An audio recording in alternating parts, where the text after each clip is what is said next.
नमस्कार मेरे विद्यार्थी मित्रों। Class 12th Hindi RO chapter number 1 आज हम डिस्कस करेंगे इसके सभी महत्वपूर्ण एमसीक्यूज करने इसलिए ज़रूरी हैं बच्चों, क्योंकि अभी कुछ ही दिनों में आपकी परीक्षा शुरू होने वाली है। डिटेल में पढ़ने का अभी टाइम नहीं है। हमें ज़रूरत है अपने हर लेसन को फास्ट रिवीजन करने की।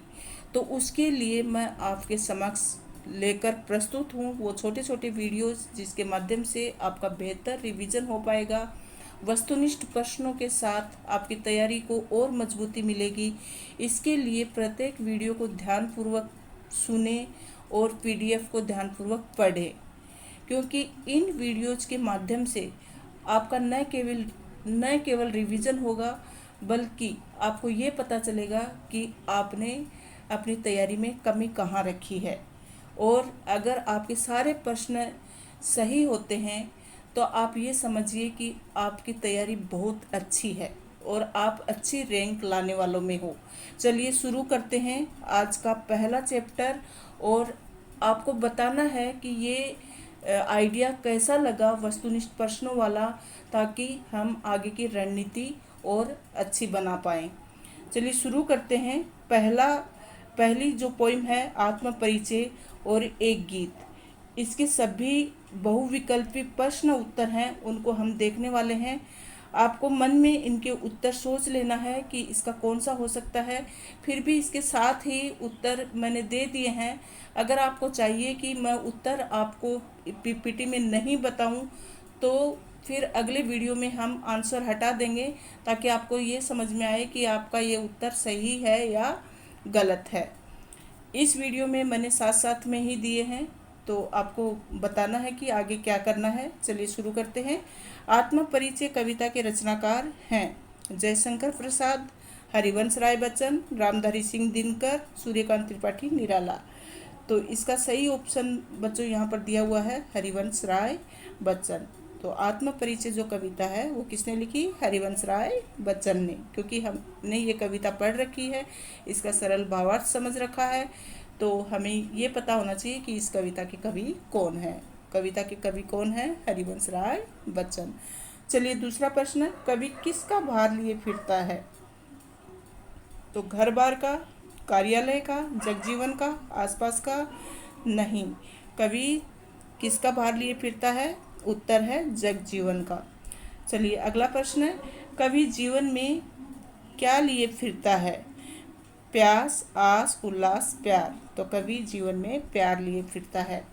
कवि किस सुरा का पान करता है? स्नेह का, उमंग का, उत्साह का, द्वेष का? किसका पान करता है? स्नेह का।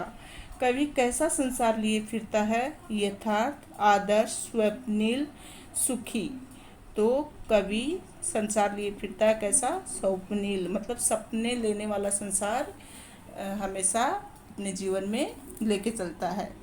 कवि हृदय में क्या जलाकर दाह करता है? तो कवि हृदय में अग्नि जलाकर राह करता है।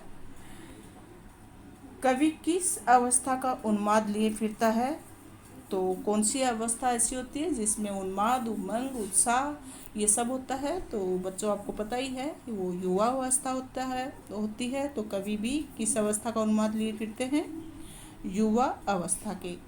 कवि अपने रोदन में क्या लिए फिरता है? राग, राम, रास, राज। तो कवि अपने रोदन में राग लिए फिरते हैं। कवि की वाणी कैसी है? मृदुल, कठोर, उग्र, शीतल। तो कवि की वाणी है शीतल। प्रश्न नंबर 10, कवि स्वयं को दुनिया का एक नया क्या मानता है? तो कवि स्वयं को प्रेमी नहीं मानता है, परवाना भी नहीं, रक्षक भी नहीं। कवि तो केवल दीवाना अपने आप को मानता है, दुनिया को वह दीवाना कहता है। कवि कैसा संदेश लिए फिरता है? सांत्वना का? नहीं। बलिदान का? नहीं। समर्पण का? नहीं। उत्तर आएगा ग। कवि मस्ती का संदेश लिए फिरता है। हरिवंश राय बच्चन का जन्म किस सन में हुआ था? तो हरिवंश राय बच्चन का जन्म हुआ था 1907 में। हालांकि ये प्रश्न आपसे पूछा नहीं जाएगा, फिर भी आपको जानकारी होना जरूरी है। हरिवंश राय बच्चन का देहांत कब हुआ था? तो इनका देहांत हुआ था 2003 में। हरिवंश राय बच्चन का जन्म कहाँ हुआ था? इलाहाबाद में। चलिए आगे बढ़े। हरिवंश राय बच्चन का निधन कहाँ हुआ था? दिल्ली, मुंबई, कोलकाता, इलाहाबाद। मुंबई में। तो इनका निधन हुआ था मुंबई में। और आपको पता है कि अमिताभ बच्चन के ये पिताजी थे, हरिवंश राय बच्चन। मंजिल मंजिल भी तो है दूर नहीं, ये विचार किसके मन में आ रहा है? बहुत ही इम्पोर्टेंट प्रश्न है। तो ये आ रहा है पंथी के मन में। पंथी मतलब जो रास्ते पे चलता है, राहगीर जो होता है। दिन जल्दी जल्दी ढलता है गीत किस कवि का है? ये है बच्चन जी का। हो जाए ना पथ में रात कहीं, सोचकर कौन जल्दी जल्दी चलता है? कबूतर, चिड़िया, चिड़िया के बच्चे, पंथी। तो ये सोचकर पंथी मतलब पथिक जल्दी जल्दी चलता है कि कहीं रात ना हो जाए। किसके बच्चे प्रत्याशा में हैं? मतलब प्रत्याशा मतलब इंतज़ार में है। तो बुलबुल के, चिड़िया के, कोयल के, मैना के। किसके बच्चे? चिड़िया के। नीड़ का अर्थ क्या है? जल, कमल, तालाब, घोंसला। उत्तर आएगा घोंसला। नीड़ का निर्माण फिर ये कविता आपने अच्छे से पढ़ी होगी। तो नीड़ का निर्माण फिर का मतलब है कि घोंसले का पुनः पुनः निर्माण किया जाता है। कितनी भी बार कोई तोड़े लेकिन फिर से जो पक्षी होते हैं बहुत ही मेहनत से फिर से अपना घोंसला बना लेते हैं। नीड़ का अर्थ है घोंसला। घर जाते हुए कवि के पग शिथिल क्यों हो जाते हैं? मतलब कमज़ोर क्यों पड़ जाते हैं? तो इसका ऑप्शन सुन लीजिएगा। घर पर उसका कोई इंतज़ार नहीं कर रहा, घर जाकर वह क्या करेगा, उसे अपने घर जाने की जल्दी नहीं है, उसे अपना घर अच्छा नहीं लगता। तो इसका सही उत्तर होगा घर पर उसका कोई इंतज़ार नहीं कर रहा। जब कोई घर पर हो और इंतज़ार कर रहा हो तो हमारा मन करता है घर जाने का, लेकिन हमारे लिए अगर कोई इंतज़ार ही नहीं कर रहा है तो घर जाने की इच्छा नहीं होती। तो ये कवि ने यहाँ अपना दर्द बताया है कि घर में उनके लिए कोई उनका इंतज़ार नहीं कर रहा, इसके लिए घर जाने का मन नहीं हो रहा था। मतलब उनके पैर शिथिल पड़ रहे थे। बच्चों की याद आते ही चिड़िया क्या करती है? चींची की आवाज़ करती है, तेज़ी से उड़ती है, दाना चुगती है, पंख फैलाती है। इसका सही उत्तर है वह तेज़ी से उड़ती है। संसार के लोग पृथ्वी पर क्या जोड़ते हैं? धर्म, मोक्ष, अर्थ, काम। तो संसार के लोग पृथ्वी पर क्या जोड़ते हैं? अर्थ। कवि कैसे संसार को ठुकराता है? ईमानदार, सत्यनिष्ठ, कर्मशील, वैभवशाली। तो कवि वैभवशाली मतलब जो धन धान्य से परिपूर्ण संसार है उसको कवि ठुकरा देता है। कवि उन्माद में क्या लिए फिरता है? अवसाद। अवसाद मतलब क्या होता है? दुख। तो कवि मतलब दुख का जो भाव होता है वो उन्माद में लिए फिरता है। कवि ने संसार को कैसा माना है? संपूर्ण, अपूर्ण, नश्वर, अनश्वर। तो कवि अपूर्ण मानता है संसार को। कवि ने अपने हृदय में कैसे उपहार संजोए हुए है? तो कवि अपने हृदय में किस तरह के उपहार संजोए हुए है? प्रेम के, द्वेष के, भावों के, अभावों के। तो कवि भावों के उपहार अपने हृदय में संजोए हुए है। कवि सुख दुख में कैसा रहता है? सुखी रहता है, दुखी रहता है, चंचल, सम। तो वह सम रहता है मतलब एक जैसा रहता है। सुख आए चाहे दुख आए कवि को कुछ फर्क नहीं पड़ता। भय सागर में कवि का आशय क्या है? भय सागर से कवि का आशय क्या है? भयंकर सागर, भयानक सागर, संसार रूपी सागर, काल रूपी सागर। तो कवि का यहाँ पर आशय है संसार रूपी सागर। मैं स्नेह सुरा का पान किया करता हूँ में अलंकार है। तो यहाँ पर बच्चों रूपक अलंकार है मतलब स्नेह रूपी सुरा का पान किया करता हूँ।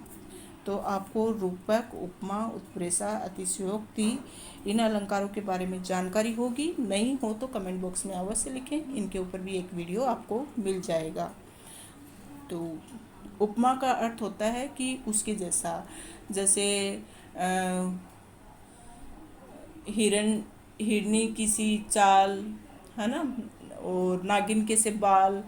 तो इस तरह से किसी से उसकी अगर तुलना की जाए, जैसे चांद सा मुखड़ा, तो चांद से तुलना की गई है मुख की, तो वो होता है उपमा अलंकार। लेकिन जैसे चांद ही मुख है, तो वो उसके ऊपर थोपा गया है, उसी को चांद समझ लिया है कि मुख चंद्रमा है, तो उसी को मतलब रूप दे दिया है, इसके लिए वह रूपक अलंकार में आएगा। तो यहाँ पर मैं स्नेह सूरा का पान किया करता हूँ, इसका मतलब है स्नेह को ही सूरा मान लिया है, स्नेह रूपी सूरा, इसका मतलब ये होगा, इसलिए यहाँ पर रूपक अलंकार है।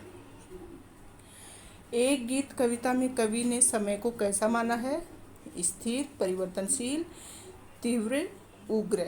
तो यहाँ पर कवि ने समय को माना है परिवर्तनशील। दिन जल्दी जल्दी ढलता है, कविता में कवि हताश और दुखी क्यों है? पत्नी से तलाक होने के कारण, प्रियतमा की निष्ठुरता के कारण, संतान सुख से वंचित होने के कारण, परिवार से बिछुड़ने के कारण। तो परिवार से बिछुड़ने के कारण कवि हताश और दुखी है। बहुत ही इम्पोर्टेंट प्रश्न है, पूछा जा सकता है। कवि के हृदय में कैसे भाव भरे हुए हैं? प्रसन्नता के, उत्साह के, विहलता के और घृणा के। तो कवि के हृदय में विहलता मतलब दुख के भाव, व्याकुलता के भाव भरे हुए हैं। दिन ढलने के साथ ही बच्चे कहाँ से झांकने लगे होंगे?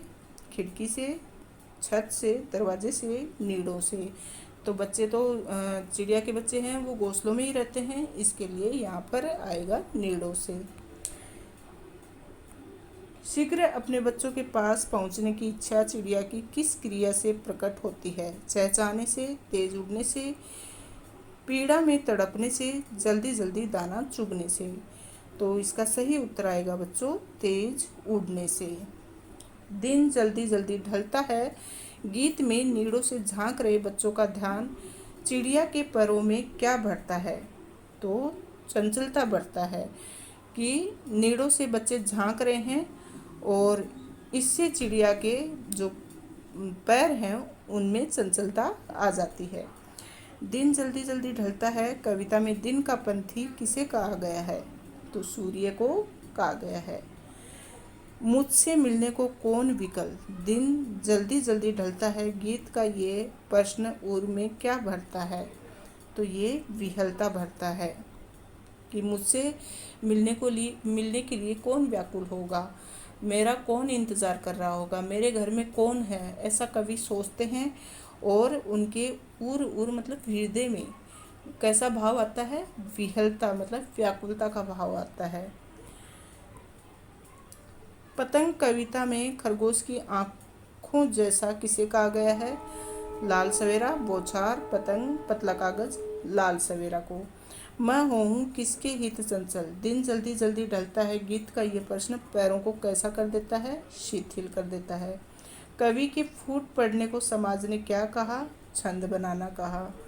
आत्म परिचय कविता में कवि का संदेश क्या है? मस्ती, हंसी, सुधारवाद, निष्क्रियता।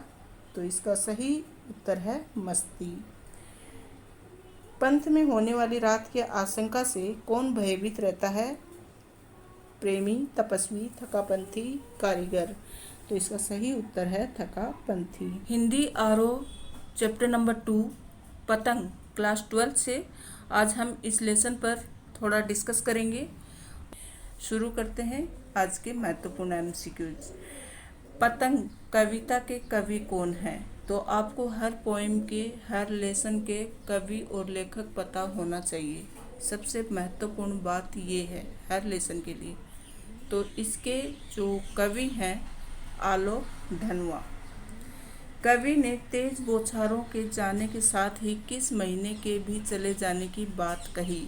मतलब तेज बौछार जाने का मतलब है बारिश का मौसम चला गया, उसके साथ ही कौन सा महीना गुजर गया? सावन, आषाढ़, अश्विन, भादो। तो भादो महीना में बारिश चली जाती है, तो तेज बौछार के साथ ये महीना भी चला गया।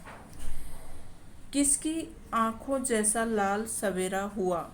बिल्ली की, खरगोश की, बंदर की, गाय की। तो खरगोश की आँखों जैसा लाल सवेरा हुआ। आप एकदम सुबह जब जल्दी उठते हैं ना 5-6 बजे के टाइम पर, तो आप देखेंगे कि जो सूर्य होता है वो जो चंद्रमा होता है वो डूबने की स्थिति में एकदम ललाई लेकर डूबने वाली स्थिति में दिखाई देता है। तो इसके लिए उसको लाल सवेरा कहा गया है। और लाल सवेरा को खरगोश की आँखों की उपमा दी गई है कि खरगोश की आँखों जैसा लाल सवेरा दिखाई दे रहा है।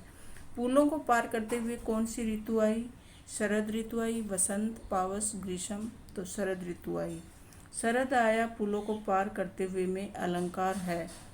तो यहाँ देखो शरद ऋतु है, ये तो एक ऋतु है। तो ऋतु कैसे मतलब इंसान हो सकती है, लेकिन इसको एक इंसान के जैसे दिखाया है कि शरद आया फूलों को पार करते हुए, फूल को पार करते हुए शरद ऋतु आती है। तो इस तरह से वो मानव के जैसे इसमें दिखाया गया है और इसलिए ये मानवीकरण अलंकार है। कोई भी निर्जीव वस्तु को अगर मनुष्य के जैसे सजीव के रूप में दर्शाया जाए, चित्रित किया जाए, तो आप समझो कि उस पंक्ति में मानवीकरण अलंकार है। कवि के अनुसार दुनिया की सबसे हल्की और रंगीन उड़ने वाली चीज़ है। तो सबसे हल्की और रंगीन उड़ने वाली, जैसा कि आपके पाठ का नाम है पतंग, तो इसका आंसर भी होगा पतंग। शरद क्या चलाते हुए आता है? तो शरद साइकिल चलाते हुए आता है। शरद क्या बजा रहा है? शरद घंटी बजा रहा है। शरद बच्चों के झुंड को कैसे इशारों से बुलाता है? तो तिरछे, सीधे, तीखे, चमकीले, चमकीले इशारों से बच्चों को झुंड को बुलाता है। भादो किसका प्रतीक है? भादो अंधकार का प्रतीक है। शरद किसका प्रतीक है? शरद प्रकाश का प्रतीक है। और कपास किसकी प्रतीक है? देखो इस तरह के क्वेश्चन पूछे जाते हैं। ये आया हुआ प्रश्न है कि कपास किसकी प्रतीक है? तो ये कोमलता की प्रतीक है, क्योंकि कपास मुलायम होती है ना एकदम, तो ये कोमलता की प्रतीक है। इसी तरह से देखो ये शरद के लिए पूछ लिया यहाँ पर, और भादों के लिए पूछ लिया। तो इस तरह के प्रश्न आपको ध्यान में रखने हैं। पतंग के साथ बच्चे कैसे दौड़ते हैं? पतंग के साथ बच्चे बेसुध होकर, मतलब उनको सुध बुध नहीं रहती कि हम गिरेंगे, लग जाएगी, वो दौड़ते ही जाते हैं, दौड़ते ही जाते हैं, कहीं से भी अपने पैर भगाते ही जाते हैं। उन बच्चों का वेग किसकी तरह लचीला है? तो उन बच्चों का वेग डाल की, पेड़ की डाल होती है ना, उसकी तरह लचीला है। वेग मतलब गति उनकी। मृदंग क्या है? मृदंग बांसुरी है, लंबी ढोलक है, सितार है, शहनाई है। तो इसका उत्तर होगा लंबी ढोलक है। आलोक धनवा का जन्म किस शहर में, किस सन में हुआ? तो 1948 में हुआ। और कहाँ हुआ? मुंगेर में हुआ। मुंगेर कहाँ पर है? बिहार में है। आलोक धनवा को सम्मान मिला था, कौन सा मिला? पहल। ज्ञानपीठ, मंगला प्रसाद, भारत भारती और पहल, उनको सम्मान जो मिला था वो था पहल। आलोक धनवा ने अध्ययन मंडलियों का संचालन कहाँ किया था? तो उन्होंने जमशेदपुर में अध्ययन मंडलियों का संचालन किया था। छत से गिरने और बच जाने के बाद, छत से गिरने और बच जाने के बाद बच्चे क्या बन जाते हैं? तो जब बच्चे बार बार उठते हैं, गिरते हैं, संभलते हैं, तो अपने आप में ही निडर हो जाते हैं, मतलब फिर उनका डर निकल जाता है। तो इसका सही उत्तर होगा निडर।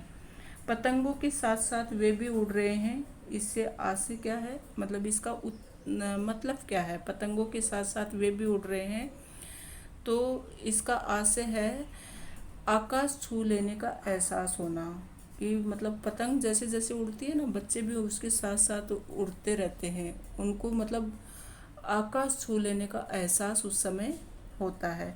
शरद की साइकिल कैसी है? शरद मतलब यहाँ पर ऋतु है, एक मौसम है, तो शरद की साइकिल चमकीली है। आकाश को मुलायम बनाने से आशय है आंधी आना, बादल छा जाना, स्वच्छ, सहज, वर्षा होना। तो यहाँ पर सही उत्तर आएगा स्वच्छ और सहज होना। बच्चों को रोमांचित शरीर का संगीत क्या करता है? बच्चों के रोमांचित शरीर का संगीत क्या करता है? गिरने से बचाता है, नचाता है, सबको बुलाता है, गूंजने लगता है। तो बच्चों के रोमांचित शरीर का संगीत गिरने से बचाता है। पतंगों की धड़कती ऊंचाइयां उन्हें क्या कहती हैं? तो पतंगों की धड़कती ऊंचाइयां उन्हें थाम लेती हैं। बच्चे किन के साथ साथ उड़ रहे हैं? तो बच्चे पतंग के साथ साथ उड़ रहे हैं। छतों के खतरनाक किनारों से किसका भय है? तो छतों के खतरनाक किनारों से गिरने का भय है, मतलब बच्चे छत के किनारे किनारे पर चलते हैं गिरने का भय रहता है, लेकिन बच्चे तो बच्चे रहते हैं, वो शुद्ध बुद्ध खो बैठते हैं पतंग के पीछे ही। जैसे उनकी तमन्ना होती है आकाश को छू लेने का, एहसास उनके मन में चलता रहता है, उनको किसी प्रकार का डर नहीं रहता। पतंग कविता में चमकीले विशेषण किसके लिए है? तो पतंगों के लिए है, शरद के लिए है, कठोर दिशाओं के लिए है, इशारों के लिए है। तो यहाँ पर जो इशारे हैं उनको चमकीले इशारे कहा गया है। तो चमकीले जो शब्द है वो इशारों के लिए आया है। बच्चे पतंगों के साथ साथ किसके सहारे उड़ रहे हैं? बच्चे कल्पना के सहारे उड़ रहे हैं, वो कल्पनाओं में खोए रहते हैं। पतंग कविता में कपास किसकी प्रतीक है? ये फिर से रिपीट हुआ है, तो ये कोमलता का प्रतीक है। पतंग उड़ाने वाले बच्चे दिशाओं को किसके समय बजाते हैं? तो मृदंग के समान बजाते हैं। मतलब पतंग उड़ाने वाले बच्चे दिशाओं को किसके समय नहीं आएगा यहाँ पर, किसके समान बजाते हैं? तो मृदंग के समान बजाते हैं। पृथ्वी किनके बेचैन पैरों के पास घूमती हुई आती है? पृथ्वी बच्चों के बेचैन पैरों के पास घूमती हुई आती है। कौन सी ऋतु आकाश को मुलायम बना देती है? तो शरद ऋतु। पतंग उड़ाते हुए बच्चे किसके सहारे से भी उड़ते से लगते हैं? रंध्रों के से उड़ते से लगते हैं। पतंग कविता में लाल सवेरा को कैसा कहा गया है? ये फिर से रिपीट हुआ, खरगोश की आंखों जैसा। दुनिया की सबसे हल्की और रंगीन चीज़ आपको पहले ही बता दिया था, पतंग है। और बांस की सबसे पतली कमानी क्या है? पतंग है। पतंग कविता में कपास किसका प्रतीक है? बार बार रिपीट हो रहा है ये प्रश्न। दौड़ते भागते बच्चे दिशाओं को किस तरह बजाते हैं? सितार की तरह। ये रंध्र, सितार और जो आए हैं शब्द, इन सब को आपको ध्यान में रखना है। कविता के बहाने बात सीधी थी पर, ये दोनों ही कविताओं पर आज हम चर्चा करेंगे, इनके महत्वपूर्ण MCQs डिस्कस करेंगे। चलिए शुरू करते हैं। कविता के बहाने कविता के रचनाकार कौन हैं? कुंवर सिंह, कुंवर प्रसाद, कुंवर प्रकाश, कुंवर नारायण। तो इसका सही उत्तर है बच्चों कुंवर नारायण। कविता किसके बहाने एक उड़ान है? अतीत, बालक, चिड़िया, प्रेमिका। तो कविता चिड़िया के बहाने एक उड़ान है। कविता फूलों के बहाने क्या है? गिरना, खिलना, मुरझाना, बहकना। तो कविता फूलों के बहाने खिलना है। कविता किसके बहाने खेल रही थी? बच्चे के, खिलौने के, पेंच के, भाषा के। तो बच्चे के बहाने खेल रही थी। इस कविता में आपको ध्यान रखना है कि फूल क्या करते हैं? फूल तो खिलते हैं, तो फूलों का नाम आता है वहाँ पर खिलना आएगा, और बच्चे क्या करते हैं? खेलते हैं। तो बच्चों का नाम जहाँ पर आता है वहाँ पर आप खेल का जोड़ दोगे। और चिड़िया क्या करती है? उड़ती है, तो चिड़िया का नाम आता है, तो कविता एक उड़ना हो गया। तो इस तरह से आप ध्यान में रखेंगे थोड़ा। सब घर एक कर देने का आशय है, भेदभाव नहीं रखना, तोड़फोड़ करना, सीमा में रहना, शोर मचाना। तो इसका सही उत्तर है भेदभाव नहीं रखना। बात सीधी थी पर कविता के कवि कौन हैं? तो इसके भी कवि कौन हैं? कुंवर नारायण हैं। और इसके बहाने, कविता के बहाने इसके भी कवि कौन है? कुंवर नारायण है। और बात सीधी थी, इसके भी कवि कौन है? कुंवर नारायण है। सीधी सी बात किसके चक्कर में फंस गई? अच्छा प्रश्न है। तो भाव के, छंद के, अलंकार के, भाषा के। तो यहाँ पर दिया है अलंकार के चक्कर में फंस गई। कवि किसे पाने की कोशिश करता है? बात को, पेंच को, कील को, कलम को। तो कवि बात को पाने की कोशिश करता है। बात बाहर निकलने की अपेक्षा कैसी हो गई? व्यर्थ हो गई, अनर्गल हो गई, पेचीदा हो गई, सहज हो गई। तो बात बाहर निकलने की अपेक्षा और पेचीदा मतलब कठिन हो गई। कवि क्या करतब कर रहा था? मेज पर पेंच ठोक रहा था, बात सुलझाने की कोशिश कर रहा था, नाटक कर रहा था, लोगों को बात समझा रहा था। तो बात सुलझाने की कोशिश कर रहा था। आपने अगर इस पर जो वीडियो बनाए हुए हैं एक्सप्लेनेशन के, वो अच्छे से सुने हैं, तो आपको ये सारे प्रश्नों के उत्तर आसानी से आते होंगे। फिर भी अगर आपने वो वीडियो नहीं देखे हैं तो इन प्रश्नों के माध्यम से आपकी तैयारी हो जाएगी। इसके लिए एक एक प्रश्न को आपको देखना मतलब वीडियो सुनना आपके लिए ज़रूरी है। चलिए शुरू करते हैं आगे।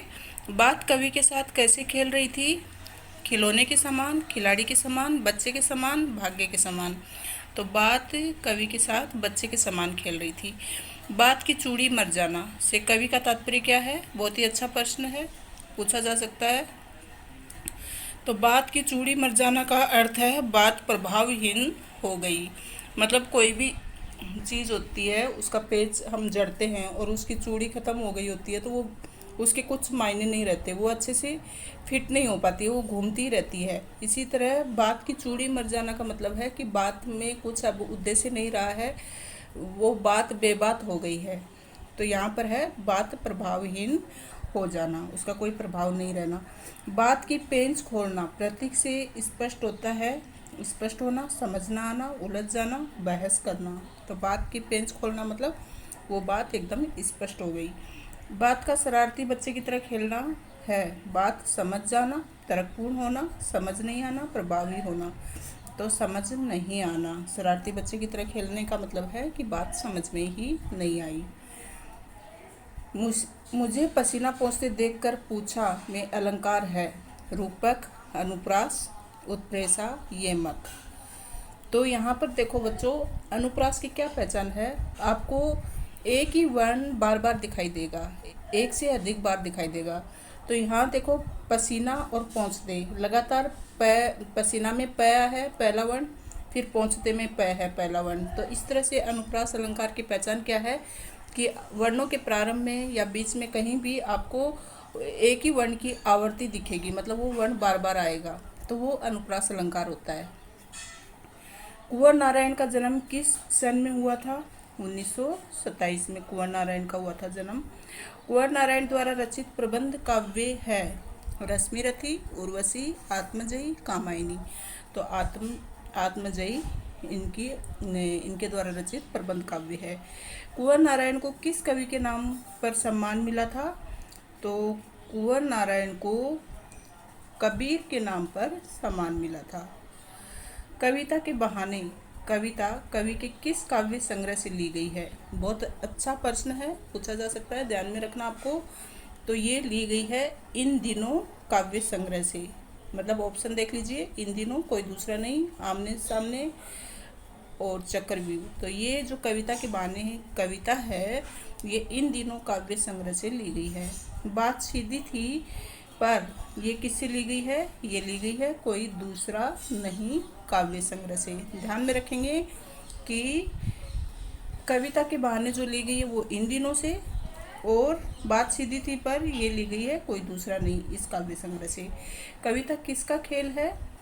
बच्चों का, चिड़िया का, शब्दों का, फूलों का। तो कविता शब्दों का खेल है।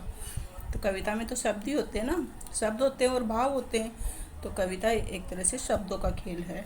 बात सीधी थी पर में किसकी सहजता की बात कही गई है? व्यक्ति, समाज, देश, भाषा। तो इसमें भाषा की सहजता की बात कही गई है कि भाषा को सहज ही रखना चाहिए। अगर उसको हम और ज़्यादा अलंकारिक बनाने की कोशिश करेंगे तो उसका मूल भाव खत्म हो जाएगा और भाषा समझ में नहीं आएगी। आगे देखिए, कविता की उड़ान को कौन नहीं जान सकता? रसिक व्यक्ति, चिड़िया, कवि, समीक्षक। तो कविता की उड़ान को चिड़िया नहीं जान सकती। कविता के पंख लगा उड़ने से तात्पर्य है व्यर्थ लिखना, शब्द अर्थ में विसंगति, कल्पना करना, स्पष्ट करना। तो इसका सही उत्तर है कल्पना करना। पंख लगा उड़ने मतलब हम किसी व्यक्ति के बारे में भी बोल सकते हैं ना कि कोई ज़्यादा ही जब उड़ने लगता है, ज़्यादा ही मतलब डींगे हाँकने लगता है, कल्पना के संसार में डूबने लगता है, तो हम उसको कह देते हैं कि ये तो ज़्यादा ही उड़ रहा है। वैसे ही यहाँ पर पूछा गया है कि कविता के पंख लगा उड़ने से तात्पर्य क्या है? कि कल्पना करना। बिना मुरझाए महकने के माने में अलंकार कौन सा है? उपमा, रूपक, उत्प्रेक्षा, अनुप्रास। तो यहाँ भी बच्चों मुरझाए और महकने दोनों में मैं बार बार आया है, तो इसके लिए अनुप्रास अलंकार है। बात बाहर निकलने की अपेक्षा कैसी हो गई थी?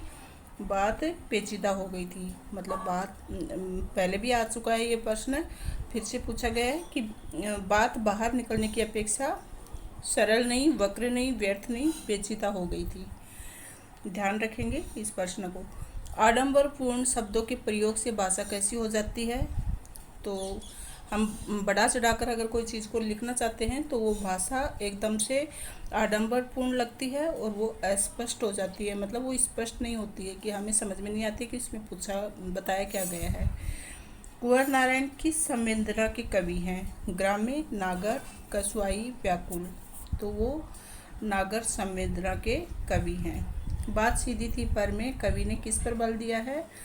तो भाषा की सहजता पर बल दिया। ये बार बार पूछा जा रहा प्रश्न है, इसका मतलब बहुत ही इम्पोर्टेंट है, आपको ध्यान रखना है।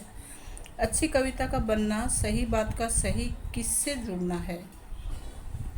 तो अच्छी कविता का बनना व्यक्ति, संस्था, अर्थ, शब्द से जुड़ा हुआ है।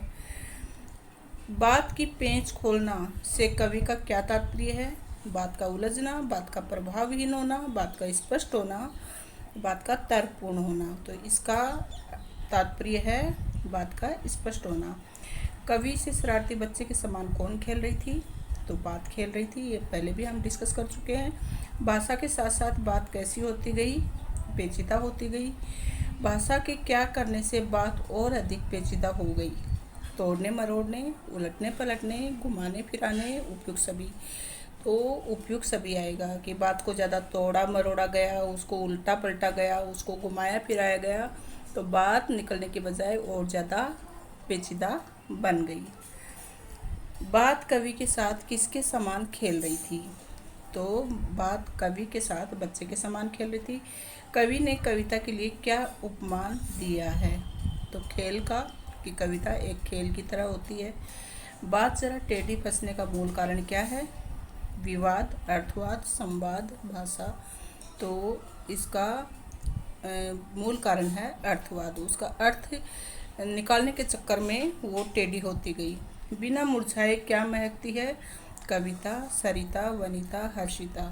तो यहाँ पर कविता की बात हो रही है, तो इसका उत्तर भी आएगा कविता। क्लास 12 हिंदी आर चैप्टर नंबर 4 अभी हम डिस्कस करने वाले हैं। कैमरे में बंद अपाहिज। चलिए शुरू करते हैं। कैमरे में बंद अपाहिज कविता के कवि कौन हैं? तो रघुवीर सहाय, रघुवीर सिंह, रघुवीर प्रसाद, रघुवीर प्रकाश। तो इसके कवि हैं रघुवीर सहाय। दूसरा प्रश्न है, हम किसी पर बोलेंगे? किस पर बोलेंगे? मंच पर, दूरदर्शन पर, रेडियो पर, घर पर। तो आंसर आएगा दूरदर्शन पर। हम क्या हैं? अशक्त, दुर्बल, समर्थ, निर्जीव। तो इसका सही उत्तर आएगा समर्थ। हम किसे लाएंगे? शक्तिवान को, शासनाध्यक्ष को, सेनापति को, दुर्बल को।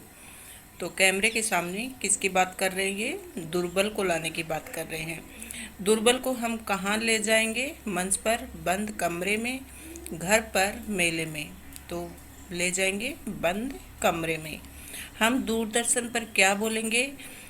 हम अशक्त और अज्ञानी हैं, हम बेकार और बेकरार हैं, हम समर्थ और शक्तिमान हैं, हम अपंग और लाचार हैं। तो उत्तर आएगा हम समर्थ और शक्तिवान हैं। प्रश्न नंबर 7, अपाहिज से दूरदर्शन कार्यक्रम संचालक किस प्रकार के प्रश्न पूछता है? बहुत ही इम्पोर्टेंट प्रश्न है। तो किस तरह के प्रश्न पूछता है? अर्थपूर्ण, तर्कसंगत, भावपूर्ण, अर्थहीन। तो बिल्कुल बेतुके प्रश्न पूछता है जिनका कोई औचित्य नहीं है। तो ये इसका उत्तर आएगा अर्थहीन। अपाहिज क्या नहीं बता पाएगा? अपना सुख, अपना दुख, अपनी सामर्थ्य, अपनी शक्ति। तो अपना दुख नहीं बता पाएगा। कार्यक्रम को रोचक बनाने के लिए हम अपाहिज को क्या करते हैं? रुला देते हैं, हंसा देते हैं, नचा देते हैं, गाना गवा देते हैं। तो हम कार्यक्रम को रोचक बनाने के लिए अपाहिज को रुला देते हैं। कैमरे वाले पर्दे पर अपाहिज की क्या दिखाएंगे? हंसी दिखाएंगे, रोने से फूली आंख दिखाएंगे, अपंगता, नृत्य का दृश्य दिखाएंगे। तो जब एकदम से अपाहिज रोने लग जाएगा तो रोने से उसकी जो फूली हुई आंखें हैं वो कैमरे वाले पर्दे पर दिखाने की कोशिश करेंगे। तो उत्तर आएगा रोने से फूली आंख। अगला प्रश्न है, कैमरा एक साथ क्या दिखाना चाहता है? समाचार और खेल, रोशनी और अंधेरा, दर्शन और अपाहिज रोते हुए, प्रस्तुतकर्ता और दर्शन रोते हुए।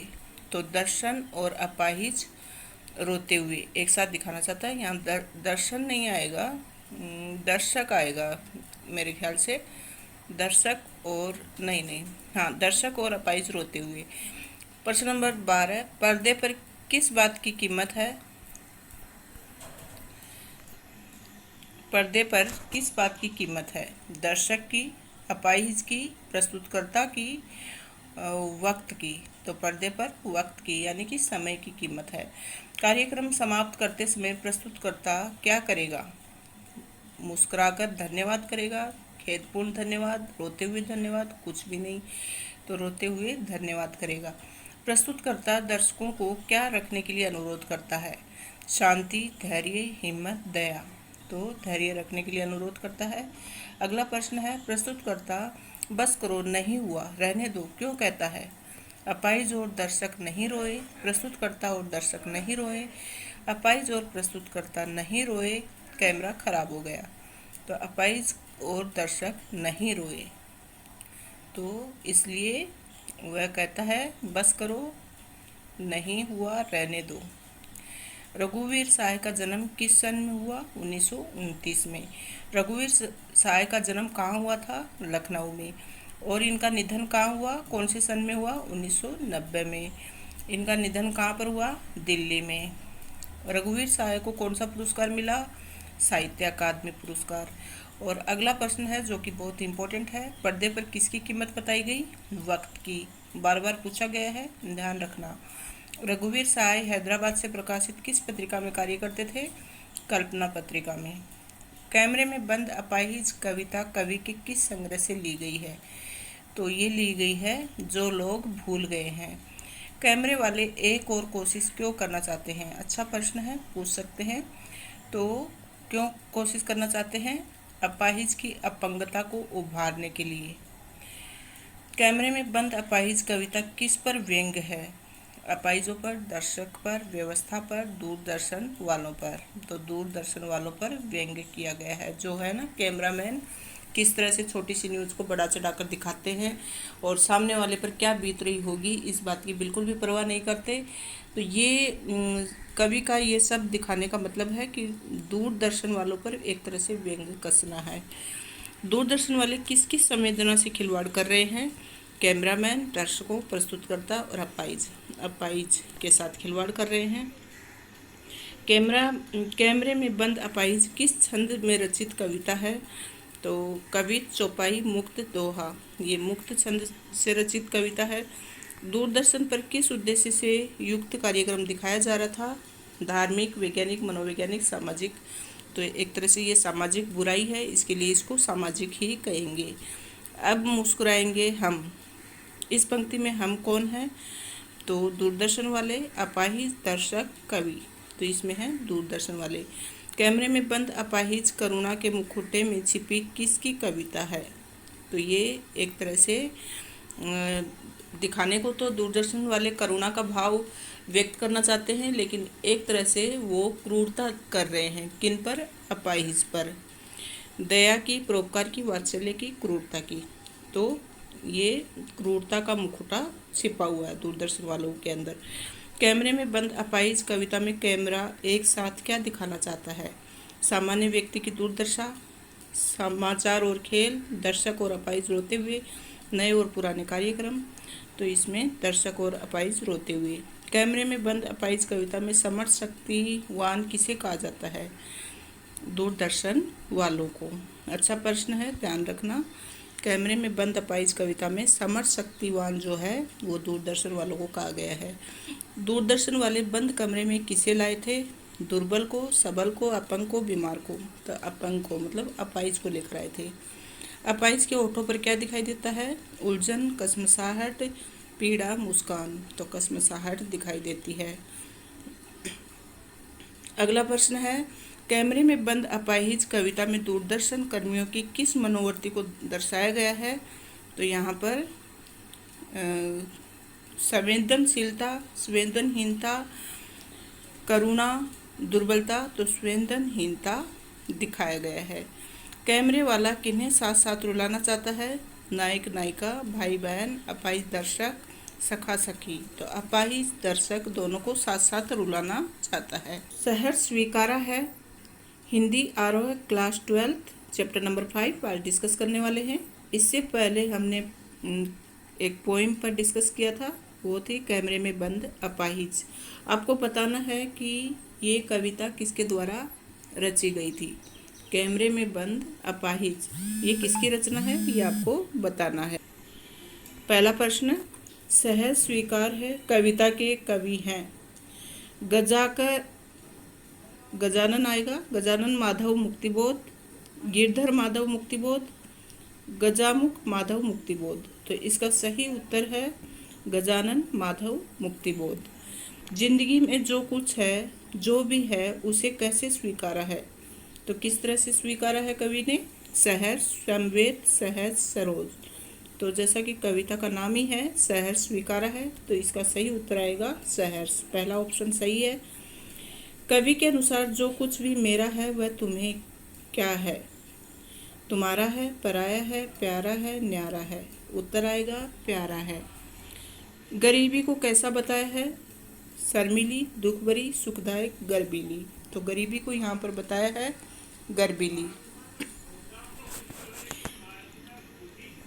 कवि के भीतर क्या है, स्मृतियाँ, आत्मचिंतन, मीठे पानी का झरना, सांसारिक उलझने। तो कवि के भीतर है मीठे पानी का झरना। कवि ने ऊपर तुम की तुलना किससे की है, सूर्य से, चांद से, आकाश से, नक्षत्रों से। तो कवि ने ऊपर तुम किसको बताया है, चांद को। कवि किस अपराध के लिए दंड मांगता है, प्रभु को भूल जाने के लिए, कोई कार्य न करने के लिए, गलत कार्य करने के लिए, सबसे लड़ने के लिए। तो प्रभु को भूल जाने के लिए दंड मांगता है। कवि की आत्मा कैसी हो गई है, अच्छा प्रश्न है। इसका ऑप्शन देख लेते हैं। सशक्त, भावशून्य, कमजोर, अक्षम, पीड़ा से भरी हुई। तो इसका सही उत्तर आएगा कमजोर और अक्षम। कवि किससे भयभीत है, वर्तमान से, अतीत से, भविष्य से, शासन से। तो भविष्य से कवि भयभीत है। कवि को कैसी आत्मीयता सहन नहीं होती, समझाने वाली, संवेदना रहित, संवेदना देने वाली, विचारात्मक, संवेदना देने वाली। इसका सही उत्तर आएगा संवेदना देने वाली आत्मीयता सहन नहीं होती। प्रश्न नंबर 11, कवि कहाँ लापता होना चाहता है, आकाश में, अंधेरी गुफाओं में, बादलों में, वायु में। उत्तर आएगा अंधेरी गुफाओं में। प्रश्न नंबर 12, कवि प्रभु के प्रति क्या समर्पित करता है, धन, संपत्ति, प्राण, सर्वस्व। तो कवि सब कुछ समर्पित करना चाहता है, सर्वस्व। उत्तर आएगा घ ऑप्शन सही है। भीतर की सरिता से कवि का तात्पर्य क्या है, हृदय की सरिता, नगर के बीच में बहने वाली सरिता, नगर के बाहर बहने वाली सरिता, शरीर की सरिता। तो इसका सही उत्तर आएगा हृदय की सरिता। बहलाती सहलाती आत्मीयता कैसी आत्मीयता है, तो सांत्वना देने वाली आत्मीयता है। ऑप्शन देखिए, संदेशपूर्ण, सांत्वना देने वाली, दुखद, विचार प्रदान करने वाली। तो इसका सही उत्तर आएगा बहलाती सहलाती आत्मीयता सांत्वना देने वाली है। ममता के बादल कैसे बादल होते हैं, वर्षा के, आंधी के, प्रेम के, गर्जना के। तो इसका सही उत्तर आएगा प्रेम के। वर्षा के, ममता के बादल हैं वो प्रेम के बादल होते हैं। गजानन माधव मुक्तिबोध का जन्म किस सन में हुआ, इनका जन्म हुआ 1917 में। इनका जन्म कहाँ हुआ, श्योपुर में हुआ। निधन किस वर्ष हुआ, 1964 में। और इनका निधन कहाँ हुआ, नई दिल्ली में हुआ।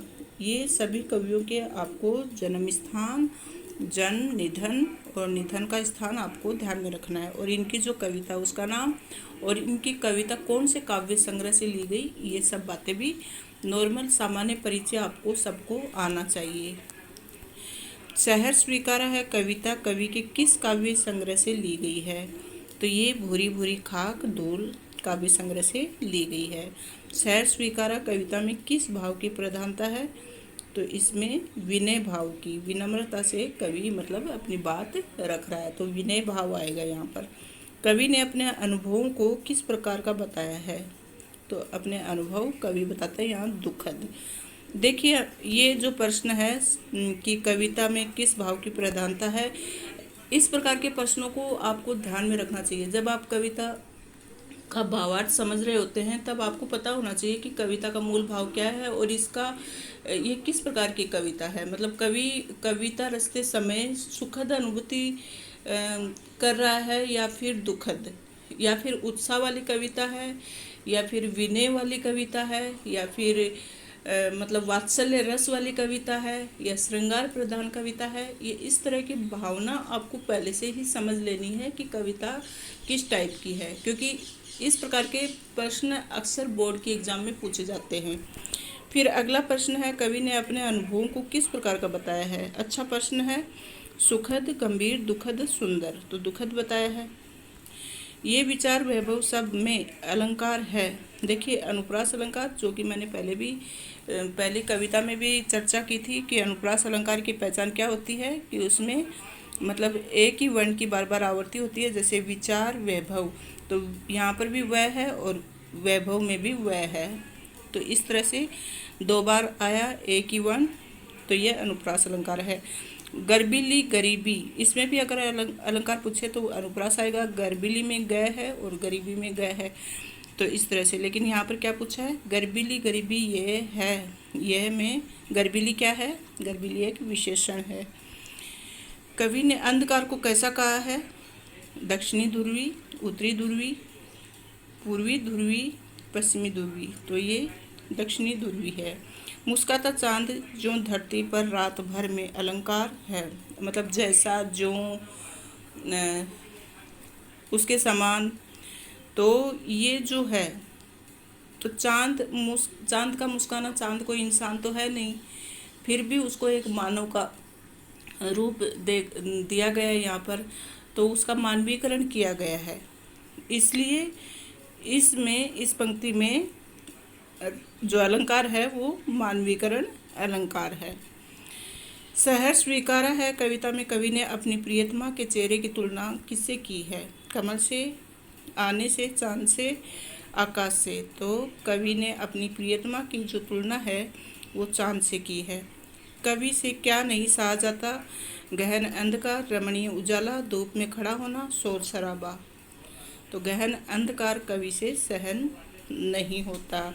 कवि को किन बादलों की मंडराती कोमलता कष्ट देती है, जल से भरे हुए कष्टों के बादल, ममता के बादल, परायपन के। तो ममता के जो बादल है, तो ममता के बादलों की मंडराती कोमलता है, कवि को कष्ट देती है। सहर्ष स्वीकारा है में गरीबी को माना गया है, गर्बिली माना गया है। पाताली अंधेरे की गुहाओं में, विवरों में, यहाँ विवरों का अर्थ क्या है, बिल। ऐसे प्रश्न भी पूछे जाते हैं बच्चों, तो आपको हर शब्द का अर्थ आना भी जरूरी है। गर्बिली का क्या अर्थ है, जैसे गर्व से भरी हुई, और वो एक तरह का विशेषण है, विशेषता बताई जा रही है, ठीक है। तो वीवर का अर्थ यहाँ पर है बिल। सहर्ष स्वीकारा है, कविता के अनुसार ममता के बादल की मंडराती कोमलता कहाँ गिरती है, तो ये भीतर गिरती है। सहर्ष स्वीकारा है, कविता में बहलाती सहलाती आत्मीयता क्या नहीं होती है, बर्दाश्त नहीं होती, फालतू होती है, कम होती है, जहरीली होती है, तो ये बर्दाश्त नहीं होती है। तो कविता में बहलाती सहलाती आत्मीयता है वो बर्दाश्त नहीं होती है। भीतर की सरिता का अर्थ क्या है, तो भीतर के जो मनोभाव है, सरिता मतलब नदी, तो अपने मन के अंदर जो नदी बह रही होती है वो अपने मनोभाव है, मन के भाव है, उनको यहाँ भीतर की सरिता कहा गया है। Class 12 Hindi RO chapter number 6। आज हम उषा ये पोइम पर डिस्कस करने वाले हैं। चलिए उषा कविता के जितने भी महत्वपूर्ण प्रश्न उत्तर हैं उनको हम देखने वाले हैं। उससे आपकी तैयारी और मजबूत होगी, रिवीजन फास्ट हो पाएगा। अधिक से अधिक वीडियो को शेयर करें। चलिए शुरू करते हैं। पहला प्रश्न, उषा कविता किसकी रचना है, तो निराला, पंत, शमशेर बहादुर सिंह, रघुवीर सहाय। तो उषा जो कविता है वो शमशेर बहादुर सिंह की रचना है। उषा दिन का कौन सा समय होता है, प्रभात, मध्याह्न, संध्या, रात्रि। तो सुबह का समय होता है, जब सूर्य निकल रहा होता है वही समय होता है, इसलिए बोलेंगे प्रभात। प्रातःकालीन नीला आकाश किसके जैसा बताया गया है, केसर, सिंदूर, झील, शंख। तो प्रातःकालीन जो नीला आकाश है वो शंख के समान बताया गया है। कवि ने राख से लिपा हुआ गीला चौका किसे कहा है? तो भोर के तारे को, भोर मतलब सुबह, भोर के नभ को, भोर की वायु को, भोर की किरण को। यहाँ लिपा हुआ गीला चौका भोर के नभ को आना चाहिए, जो कि गलत दिया हुआ है बच्चों। भोर के तारे को नहीं आएगा, भोर के नभ को आना चाहिए यहाँ पर। ठीक है। लाल केसर से धुली हुई काली सील क्या है? तो काली सील यहाँ पर आकाश है। उषा का जादू किसके उदय होने पर अथवा किससे टूटता है? चंद्रमा, कवि के, सूर्य के, भोर के तारे के। तो सूर्य के। तो सूर्य उदय होता है तो उषा का जादू टूट जाता है। राख से लिपा हुआ चौका किस भाव को व्यक्त करता है? परंपरा, पुरातनता, पवित्रता, आस्था। तो पवित्रता को व्यक्त करता है। बहुत नीला राख जैसे में अलंकार है।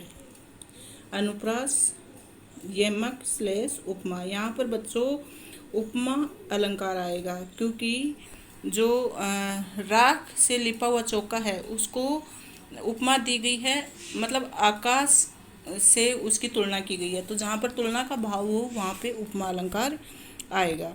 लाल खड़िया चौक मल दी हो किसी ने स्लेट पर। तो स्लेट क्या है इसमें? तो इसमें स्लेट है धरती। सूर्य, तारे, आकाश, धरती। बहुत ही इम्पोर्टेंट प्रश्न है। नील जल में किसी की गोर झिलमिल दे जैसे हिल रही हो, कौन सा भाव है? तो सुगंध का, निर्मलता का, उज्ज्वलता का, तरलता का। इसमें आएगा उज्ज्वलता का। अगला प्रश्न है, बहुत काली सील जरा से लाल केसर से कि जैसे धुल गई हो में भाव है? निर्मलता का, उज्ज्वलता का, सहजता का, सरलता का। तो इसमें भाव है सहजता का। बहुत काली सील किस लाल से धुली हुई लगती है? तो यहाँ पर केसर से धुली हुई लगती है। नीले आकाश में उदय होता हुआ सूर्य किस जैसा प्रतीत हो रहा है? सिंदूर के समान, शंख जैसा, गौरवर्णीय सुंदरी जैसा, झील के समान। तो गौरवर्णीय सुंदरी जैसा लग रहा है। सूर्य जो है वह आकाश में गौरवर्णीय सुंदरी जैसा लगता है। प्रातः आकाश का रंग कैसा था? नीला, काला, सुनहरा, लाल। तो प्रातःकालीन जो आकाश का रंग होता है वह नीला होता है। उषा कविता में कवि ने उषा का कौन सा चित्र उपस्थित किया है? छाया चित्र, तैल चित्र, शब्द चित्र, रेखा चित्र। तो शब्द चित्र, शब्दों के माध्यम से मतलब उषा का चित्र बनाया गया है। उषा का जादू टूटने का क्या कारण है? जैसे ही सूर्य उदय होता है उषा का जादू टूट जाता है। तो इसमें सही उत्तर आएगा सूर्योदय। उषा कविता में राख से क्या लिपा हुआ बताया गया है? उषा कविता में राख से चौका लिपा हुआ बताया गया है। बच्चों जितने भी MCQs हो रहे हैं, मैं चाहती हूँ कि उससे पहले जो एक्सप्लेनेशन के वीडियो हैं वो आप एक बार ज़रूर देख लें, ताकि ये MCQs आपको अपने आप समझ में आ जाएंगे और बेहतर तरीके से आप इनको समझ पाएंगे। अगर आपने पोएम नहीं पढ़ी होगी, अच्छे से समझी नहीं होगी, तो MCQs एक तरह से रटने वाला काम हो जाएगा। तो ऐसा नहीं करना है, क्योंकि एग्ज़ाम में कहीं से भी प्रश्न कोई भी पंक्ति से उठाकर पूछा जा सकता है। इसके लिए आपको हर पोएम को अच्छे से समझ लेना है और उसके लिए आपको वीडियो देख लेना है। तो उससे आप और बेहतर समझ पाएंगे और MCQs को भी आसानी से सोल्व कर पाएंगे। तो चलिए अगला प्रश्न है, उषा कविता में चौका किससे लिपा हुआ होने की बात कही गई है? तो गोबर, मिट्टी, राख, लाल खड़िया। तो जो चौका है वो राख से लिपा हुआ है। उषा कविता में किस रंग की खड़िया चौक मलने की बात कही गई है? तो लाल रंग की बताई है। उषा कविता में राख से लिपा हुआ क्या बताया गया है? चौका। ये पूछा जा सकता है एग्जाम में। उषा कविता में बहुत काली सील की किससे धुलने की बात कही गई है? लाल केसर से। क्लास 12th आज का हमारा लेसन है बादल राग। इसके हम महत्वपूर्ण सभी MCQs कंप्लीट करेंगे। चलिए शुरू करते हैं। बादल राग के कवि कौन हैं? सूर्यकांत त्रिपाठी निराला, कमलकांत त्रिपाठी निराला, सूर्यकांत त्रिपाठी निराला, कमलकांत तिवारी निराला। तो इसके कवि हैं सूर्यकांत त्रिपाठी निराला। दूसरा प्रश्न है, कवि बादल का आह्वान किस रूप में करता है? वर्षा के रूप में, क्रांति के रूप में, शांति के रूप में, मजबूरी के रूप में। तो इसका सही जवाब है क्रांति के रूप में। तीसरा, बादलों को क्रांति का क्या बताया गया है? आया हुआ प्रश्न है और अच्छा प्रश्न है, फिर से पूछा जा सकता है। तो बादलों को क्रांति का दूत बताया गया है। मानव जीवन में सुख कैसा है? मानव जीवन में सुख स्थिर नहीं है, मतलब अस्थिर है, आता जाता रहता है, कभी सुख कभी दुख। सुख किसके समान चंचल और अस्थिर है? सुख बादल के समान, हवा के समान, बिजली के समान, मन के समान। सही जवाब होगा मन के समान। मानव जीवन में किस छाया का आवागमन चलता रहता है? तो मानव जीवन में सुख और दुख की छाया का आवागमन चलता रहता है। संसार के दुख से दुखी और जले हृदय पर किसका विस्तार फैला हुआ है? तो संसार के दुख से दुखी और जले हृदय पर क्रांति का विस्तार फैला हुआ है। क्रांति संसार में किसकी सृष्टि करती है? क्रांति संसार में सुख और अशांति की सृष्टि करती है। कविता में बादल किसका प्रतीक है? इस कविता में बादल क्रांति का प्रतीक है। धरती का शोषण कौन कर रहा है? सर्दी, गर्मी, वर्षा, बसंत। तो धरती का शोषण गर्मी कर रही है। अगला प्रश्न है, क्रांति के बादलों की वज्र गर्जना से कौन सा वर्ग भयभीत हो जाता है? तो क्रांति के बादलों की वज्र मतलब बहुत भयंकर वाली गर्जना से पूंजीपति वर्ग है वो भयभीत हो जाता है। तेज बरसात से कौन धाराशायी हो जाते हैं? तेज बरसात से बड़े बड़े वृक्ष धाराशायी हो जाते हैं। धाराशायी होना मतलब ढेर हो जाते हैं, गिर जाते हैं। क्रांति का सबसे अधिक लाभ किसे मिलता है? क्रांति का सबसे अधिक लाभ निम्न वर्ग को मिलता है। निम्न वर्ग मतलब एकदम जो मजदूर लोग हैं, कमज़ोर हैं, गरीब लोग हैं, उनको मिलता है। अंगना अंग से लिपटे कौन काँप रहे हैं? तो अंगना अंग से लिपटकर धनी लोग जो होते हैं वो काँप रहे हैं। बादलों को अधीरता से कौन बुला रहा है? तो बादलों को अधीरता से मतलब व्याकुलता के साथ कृषक समाज जो है वो बुला रहा है, मतलब किसान बुला रहे हैं। रुद्ध कोश है शुद्ध तोष। यहाँ रुद्ध का अर्थ है रुका हुआ, क्रोधित, भरा हुआ, खाली। तो रुद्ध का मतलब है रुका हुआ। शैशव का सुकुमार शरीर किसमें हंसता है? तो शैशव मतलब शिशु जो होते हैं, छोटे बच्चे होते हैं एकदम, उसका शरीर किसमें हंसता है? रोग शोक में हंसता है। जीर्ण बाहु, जीर्ण मतलब कमजोर, और शीर्ण शरीर, यहाँ शीर्ण का अर्थ क्या है? तो शीर्ण विशाल, घायल, मोटा। शीर्ण इसका अर्थ है, शीर्ण का अर्थ होगा क्षीण। क्षीण मतलब एकदम कम, कमजोर। रोग शोक में भी किसका सुकुमार शरीर हंसता है? देखो पहले वाले प्रश्न में पूछा था कि शैशव का सुकुमार शरीर किसमें हंसता है, तो उसका उत्तर था रोग शोक। और अब भी पूछा है रोग शोक में किसका सुकुमार शरीर हंसता है, तो आएगा शैशव। बादल राग कविता में रणतरी किससे भरी होने की बात कही है? तो रणतरी आकांक्षाओं से भरी होने की बात कही है। रुद्ध घोष है शुद्ध तोष। तो यहाँ घोष नहीं आएगा, कोष आएगा। यहाँ शुद्ध का अर्थ है खिन्न, हृदय, किसान, तप्त। तो इसका सही उत्तर होगा खिन्न। बादल राग कविता में सुख को कैसा बताया गया है? बादल राग कविता में सुख को अस्थिर बताया गया है। आतंक अंक पर कौन काँप रहे हैं? धनी लोग काँप रहे हैं। जल विप्लन प्लावन हमेशा किस पर होता है? तो जल विप्लव, विप्लव मतलब बहुत ज़्यादा जल का भर जाना। तो जल विप्लव होता है एक तरह से बाढ़ आ जाना। तो ये हमेशा किस पर होता है? कीचड़ पर। बादल राग किस प्रकार की कविता है?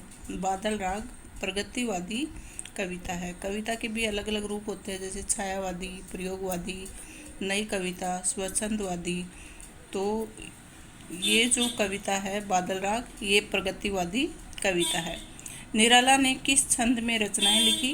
निराला ने मुक्त छंद में रचनाएं लिखी।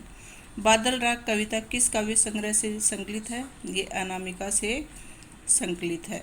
आपको एक तो कवि का नाम याद रखना है, दूसरा जो कविता है वो कौन से ग्रंथ में संकलित है वो भी आपको ध्यान में रखना है। क्लास 12 हिंदी आरोह चैप्टर नंबर 8 आज हम डिस्कस करने वाले हैं। कवितावली के उत्तरकांड से लक्ष्मण मूर्छा और राम का विलाप, ये कविता हम देखने वाले हैं। ये कविता अगर आपने नहीं पढ़ी है या फिर आपकी थोड़ी सी तैयारी में कमी रह गई है तो वीडियो का लिंक दिया हुआ है, वहाँ जाकर इसका भावार्थ अच्छे से समझ सकते हैं। उसके बाद ही आप MCQs करें ताकि आपको पता चले कि आपकी तैयारी कैसी है। चलिए शुरू करते हैं। जितने भी गत वर्ष की एग्ज़ाम्स में आए हुए प्रश्न हैं वो और साथ ही संभावित प्रश्न जो कि एग्ज़ाम में पूछे जा सकते हैं, उन सभी प्रश्नों को यहाँ पर शामिल किया गया है और उससे आपको ये भी पता चलेगा कि आपकी तैयारी कैसी है। रिवीजन एक तरह से फास्ट रिवीजन हो पाएगा, साथ साथ एग्ज़ाम की तैयारी में भी मजबूती मिलेगी। चलिए शुरू करते हैं। पहला बहुविकल्पी प्रश्न आपके सामने है, कवितावली किसकी रचना है? तो तुलसीदास की है। तुलसीदास जी ने रामचरितमानस, विनय पत्रिका, कवितावली, गीतावली ये सब रचनाएं की हैं। संसार के सभी लोग क्यों करते हैं नहीं आएगा, मतलब संसार के सभी लोग क्यों कार्य करते हैं? पेट भरने के लिए, आनंद के लिए, खेल के लिए, ईश्वर को प्रसन्न करने के लिए। तो पेट भरने के लिए। किस बला के लिए लोग दर दर ठोकरें खाते फिरते हैं? मुंह की, हाथ की, दिमाग की, पेट की। तो यहाँ पर बच्चों ये कुछ मिस्टेक है, ये प्रश्न को छोड़ देते हैं। आगे देखते हैं, लोगों में कौन सी भावना नहीं रह गई है? दुख सुख की, अच्छे बुरे की, धर्म अधर्म की, रोजी रोटी की। तो लोगों में कौन सी भावना नहीं रह गई है? अब धर्म अधर्म की भावना नहीं रह गई है। पेट की अग्नि किससे बढ़कर है? वन की आग से, खेत की आग से, लालच की आग से, समुद्र की आग से। तो यहाँ पर कवि तुलसीदास जी ने बताया है कि पेट की जो आग है वो समुद्र की आग से भी बड़ी है। तो पेट भरने के लिए लोग मतलब कार्य करते हैं। किसी की कृपा से भूख के लिए भटकते लोगों को शांति मिल सकती है? किसकी कृपा से? तो श्री राम की कृपा से ही भूख के लिए भटकते लोगों को शांति मिल सकती है। समाज में चारों ओर किसका बोलबाला है? प्रेम और भाईचारे का, गरीबी और बेकारी का, घृणा और लड़ाई का, अमीरी और रोजगारी का। तो गरीबी और बेकारी का चारों तरफ बोलबाला है। संपूर्ण समाज को गरीबी ने किस रूप में घेर रखा है? संपूर्ण समाज को गरीबी ने रावण, दानव, शैतान, राक्षस, सही उत्तर आएगा रावण ने घेर रखा है। यहाँ पर रावण तो नहीं आना चाहिए बच्चों, दानव आना चाहिए। वेदों और पुराणों के अनुसार संकट के समय कौन सहायता करता है? तो प्रभु श्री राम ही सहायता करते हैं संकट के समय। किस भी से अभिप्राय है? मजदूर, किसान, किशन, मालिक। तो मजदूर आएगा। तुलसी जी किस चीज़ का खंडन करते हैं? अमीरी, गरीबी, जाति, कर्म। तो जाति का खंडन करते हैं। कवि के अनुसार वे कहाँ सोते हैं? मस्जिद में। कवि के अनुसार वह अपना पेट किस प्रकार भरते हैं? भीख मांगकर।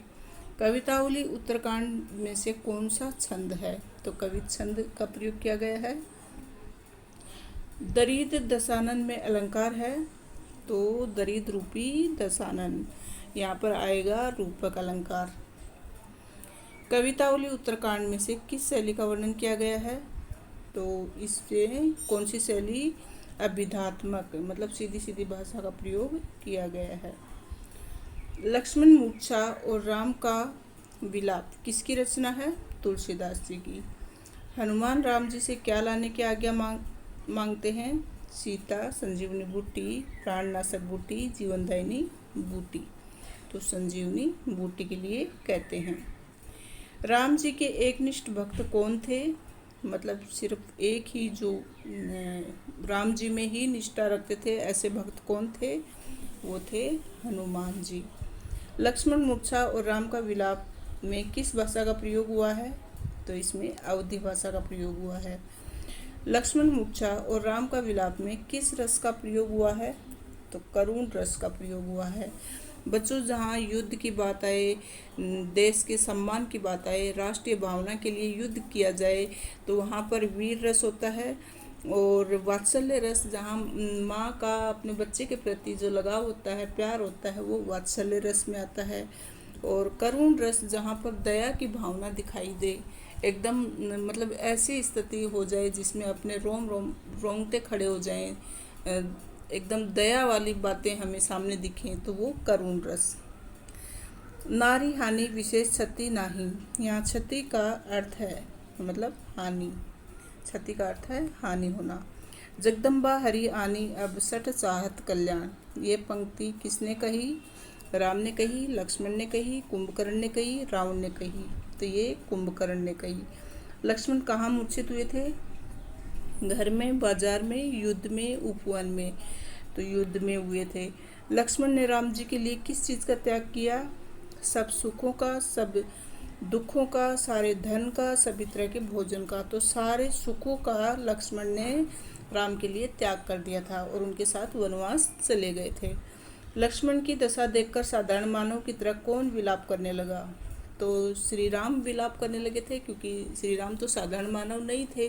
फिर भी लक्ष्मण को जब देखा घायल अवस्था में, लक्ष्मण मूर्छित हो गए थे, तब श्री राम एक साधारण मनुष्य की तरह जोर जोर से रोने लगे थे, विलाप करने लगे थे।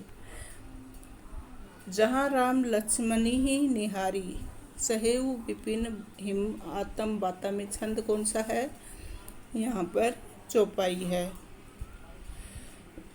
बच्चों, दोहा, चौपाई, सोठा, मुक्त, ये सब या तो मात्रा के आधार पर गिने जाते हैं या फिर वर्णों के आधार पर गिने जाते हैं। छंदों की पहचान करनी हो तो ये मात्रा या वर्णों के आधार पर इनकी की जाती है। तो आपको अगर छंद पर भी वीडियो चाहिए तो आप कमेंट बॉक्स में अवश्य लिखें, ताकि छंद पे आपको वीडियो मिल सके। संसार में पुनः क्या नहीं मिलता? संसार में वनवास, घर, सहोदर भाई, संपदा। तो देखो, संसार में वनवास हम जा सकते हैं, घर भी मिल जाएगा, संपदा भी मिल जाएगी, लेकिन सहोदर भाई मतलब अपना एक अच्छा भाई नहीं मिल सकता। पक्षी किसके बिना दीन है? तो पक्षी अपने पंखों के बिना दीन है, मतलब दीन मतलब गरीब है। पक्षी पंखों के बिना उसका अस्तित्व ही नहीं है। सांप का जीवन किसके बिना असंभव है? नागमणि, फण, विष, केंचुली। तो नागमणि के बिना सांप का जीवन असंभव है। हाथी की कल्पना किसके बिना नहीं की जा सकती?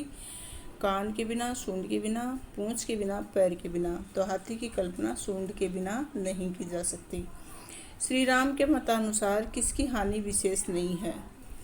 तो श्री राम, जब लक्ष्मण जी कहते हैं कि माता सीता को मतलब यहाँ से गायब हो गई हैं, माता सीता को खोजना पड़ेगा, लेकिन श्री राम के लिए लक्ष्मण से ज़्यादा पत्नी मतलब उस पत्नी की हानि विशेष नहीं है। लक्ष्मण की माता जी का नाम क्या है? सुमित्रा। और राम की माता का नाम क्या था? कौशल्या। और भरत की माता का नाम कैकेयी। और सीता कौन थी? राम की पत्नी। श्री राम की आंखों की तुलना किससे की गई है? गुलाब के समूह से, चंपा के समूह से, कमल के समूह से, चमेली के समूह से। श्री राम की आंखों की तुलना कमल के समूह से की गई है। राजीव दल लोचन में अलंकार है, तो यहाँ पर रूपक अलंकार है। बच्चों, जल्दी ही अलंकार से संबंधित आपके समक्ष वीडियो लेकर प्रस्तुत होंगी, क्योंकि अलंकार से संबंधित कोई ना कोई प्रश्न अवश्य पूछा जाता है। इसके लिए आपके डाउट क्लियर हो जाएंगे कि कौन से पंक्ति में कौन सा अलंकार पूछा गया है। बहुविधि सोचत सोच विमोचन में अलंकार है, तो इसमें अनुप्रास अलंकार है। तो सोचत सोच, देखो सोचत में स है, फिर सोच में स है, लगातार एक ही वर्ण आए तो वह अनुप्रास अलंकार होता है। प्रभु का प्रलाप सुनकर कौन व्याकुल हो गया? वानरों का समूह, फूलों का समूह, पक्षियों का समूह, गायों का समूह। तो प्रभु का प्रलाप सुनकर बंदर जो थे उनका समूह एकदम से व्याकुल हो गया। प्रभु के प्रलाप के समय वहाँ अचानक कौन आ गए? तो प्रभु जब प्रलाप कर रहे थे तब अचानक हनुमान आ गए। हनुमान के आगमन से करुण रस में किस रस का समावेश हो गया? वीर रस का समावेश हो गया। प्रभु प्रलाप महावीर रस में छंद है, तो इसमें सोरठा है। लक्ष्मण मूर्छा और राम का विलाप में किस गुण का प्रयोग हुआ है? तो लक्ष्मण मूर्छा और राम का विलाप में माधुर्य गुण का प्रयोग हुआ है। लक्ष्मण के जीवित होने की खबर सुनकर रावण किसके पास गया? तो लक्ष्मण के जीवित होने की खबर सुनकर रावण कुंभकर्ण के पास गया। कुंभकर्ण जागता हुआ कैसा प्रतीत हो रहा था? तो कुंभकर्ण जागता हुआ यमराज के जैसा लग रहा था। श्री राम के मतानुसार पंखों के बिना किसकी स्थिति दयनीय हो जाती है? तो श्री राम के अनुसार पंखों के बिना पक्षी की स्थिति दयनीय हो जाती है। रावण के शब्द सुनकर कौन व्याकुल हुआ? तो रावण के शब्द सुनकर कुंभकर्ण व्याकुल हो गया। श्री राम का प्रलाप सुनकर वानर समूह कैसा हो गया? मतलब बंदरों का जो समूह था, जैसे उन्होंने श्री राम का प्रलाप सुना तो वानर समूह को कैसा महसूस हुआ? तो वो विकल हो गए, मतलब एकदम से व्याकुल हो गए, बेचैन हो गए। अस कही आयसु पाई पद बंदी चले हनुमंत। यहाँ से आयसु का अर्थ क्या है? बच्चों, हर एक पंक्ति में आपको सभी शब्दों के अर्थ को ध्यान में रखना है कि इसका अर्थ क्या है। एक प्रश्न अवश्य अर्थ से संबंधित पूछा जाता है। तो आयसु का मतलब है आज्ञा, तो ध्यान में रखना, आयसु का मतलब आज्ञा है। श्री राम का विलाप सुनकर कौन विकल हो गए? विकल का मतलब क्या है? व्याकुल। तो ये बार बार आ रहा है प्रश्न, इसका मतलब है कि श्री राम का विलाप सुनकर वानर जो हैं वो व्याकुल हो गए। सहु विपिन हिम आतप बाता। यहाँ आतप का अर्थ क्या है? आतप का मतलब है धूप। हनुमान जी की संजीवनी बूटी लेकर आए। हनुमान जी संजीवनी बूटी लेकर आए तो कवि ने करुण रस में किस रस के समावेश की कल्पना की? तो ये पहले भी आ चुका है, वीर रस की। जैसे ही हनुमान जी संजीवनी बूटी लेकर आते हैं, पहले करुण रस का हमें भाव हो रहा था, क्योंकि जब विलाप कर रहे थे श्री राम, एकदम से दया आ रही थी श्री राम को लक्ष्मण के ऊपर, और पूरा जो माहौल था वो करुणामय हो गया था। लेकिन जैसे ही एकदम धर्राटे के साथ हनुमान जी, वीर हनुमान संजीवनी बूटी लेकर आते हैं, तो वातावरण पूरा वीर रस से ओतप्रोत हो गया। फिर आगे है मनी बिनु फनी बरीबर कर हीना। यहाँ करीबर का अर्थ क्या है? तो करीबर का अर्थ है हाथी। मनी बिनु फनी करीबर कर हीना। यहाँ फनी का अर्थ क्या है? तो फनी मतलब जिसको फन होता है वह कौन? सांप। जागने पर कुंभकर्ण किसकी तरह देह धारण किए दिखाई दिया? काल की तरह, यमराज की तरह। लक्ष्मण किसको दुखी नहीं देख सकते थे? श्री राम को। श्री राम ने लक्ष्मण को हृदय से लगाया तो कौन हर्षित हुए? तो जैसे ही श्री राम ने लक्ष्मण को अपने हृदय से लगाया तो सब खुश हो गए, मतलब भालू और कपि समूह। हिंदी आरोह चैप्टर नंबर 9, रुबाइयाँ और गजल। चलिए बच्चों शुरू करते हैं। आज का पहला प्रश्न, रुबाइयाँ किसकी रचना है? फिराक गोरखपुरी, फिराक सुल्तानपुरी, मजरूम सुल्तानपुरी, अहमदपुरी। तो सही उत्तर आएगा फिराक गोरखपुरी। माँ अपने प्यारे बेटे को कहाँ लिए खड़ी है?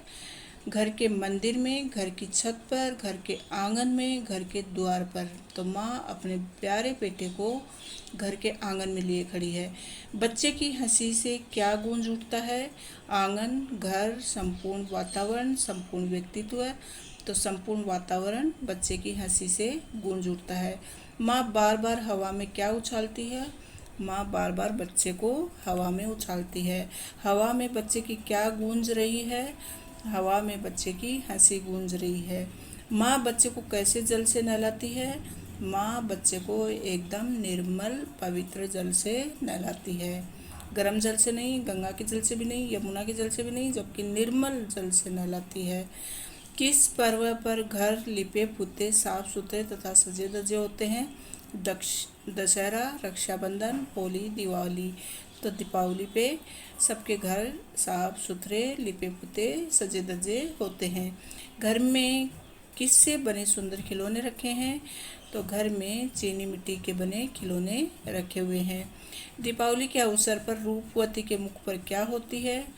तो दीपावली के अवसर पर रूपवती के मुख पर एक नरम चमक नहीं, एक गरम चमक नहीं, एक ठंडी चमक नहीं, एक सरल चमक नहीं। तो नहीं नहीं नहीं बच्चों, इसमें पहला ऑप्शन सही है, एक नरम चमक। चलिए, बालक किस पर ललचाया है? बालक चांद पर ललचाया है। माँ अपने पुत्र को क्या देती है? माँ अपने पुत्र को खिलौना नहीं देती, चांद नहीं देती, सितारा भी नहीं देती। माँ तो अपने पुत्र को दर्पण देती है, क्योंकि बच्चा बोलता है कि मुझे चांद चाहिए, तो माँ उसकी सुलभ मन इच्छा को पूरी करने के लिए, बाल इच्छा को पूरी करने के लिए दर्पण हाथ में दे देती है और दर्पण में ही दिखाती है कि देखो ये रहा तुम्हारा चांद। किसके लच्छे चमक रहे हैं? राखी के, परांदी के, दुपट्टे के, आंचल के। सही उत्तर है बच्चों राखी के। राखी के लच्छे किस तरह चमक रहे हैं? राखी के लच्छे सूरज के जैसे नहीं, चांद के जैसे नहीं, दर्पण के जैसे नहीं। राखी के लच्छे चमक रहे हैं बिजली के जैसे। रुबाइया में किस गुण का प्रयोग है? प्रसाद गुण, ओज गुण, माधुर्य गुण, कोई नहीं। तो रुबाइया में प्रसाद गुण का प्रयोग किया गया है। ये बच्चों काव्य गुण की श्रेणी में आते हैं तीनों ही। मैं आपको फिर कभी वीडियो के द्वारा समझाऊंगी कि काव्य गुण क्या होते हैं और उसमें कौन कौन से गुण आते हैं। फिर अगला प्रश्न है बच्चों,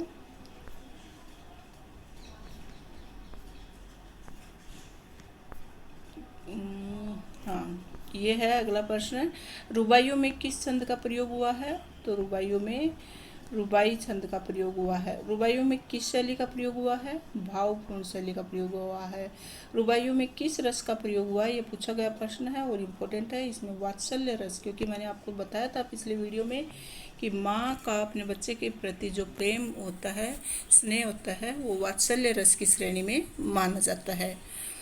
गजल किसकी रचना है? गजल भी फिराक गोरखपुरी की रचना है और रुबाइयाँ भी फिराक गोरखपुरी की रचना है।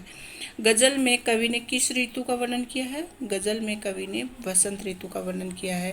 फूल की कलियां किसे खोलकर खिल उठती हैं? तो फूल की कलियां गांठों को खोलकर खिल उठती हैं। रात्रि के गहन अंधकार में प्रकृति का क्या सोया हुआ है? रात्रि के गहन अंधकार में प्रकृति का कण कण सोया हुआ है। रात्रि के गहन अंधकार में क्या टिमटिमा रहे हैं? जाहिर सी बात है, गहन अंधकार में तारे टिमटिमा रहे हैं। चलिए, तारे क्या झपकाते हैं?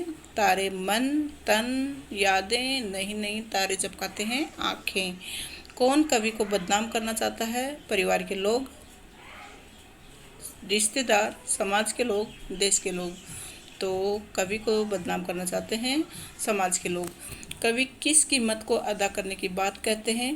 प्रेम की, शिक्षा की, भोजन की, कपड़े की। तो कवि प्रेम की कीमत अदा करने की बात कहते हैं। कवि किसको संबोधित करते हैं? माँ को, बहन को, भाई को, प्रियतमा को। कवि प्रियतमा को संबोधित करते हैं। कवि किसका सौदा करने के लिए कह रहे हैं? घर का, खेत का, प्रियतमा का, रिश्तों का। तो कवि प्रियतमा का सौदा करने के लिए कह रहा है। कवि प्रियतमा की किस भावना का सम्मान करता है? पीड़ा, खुशी, प्रेम, आदर्श। तो कवि पीड़ा की भावना का सम्मान करता है। कवि को अपनी प्रियतमा के साथ साथ किसका ख्याल है? कवि को अपनी प्रियतमा के साथ साथ दुनिया का भी ख्याल है। किसका तवाजुन कायम है?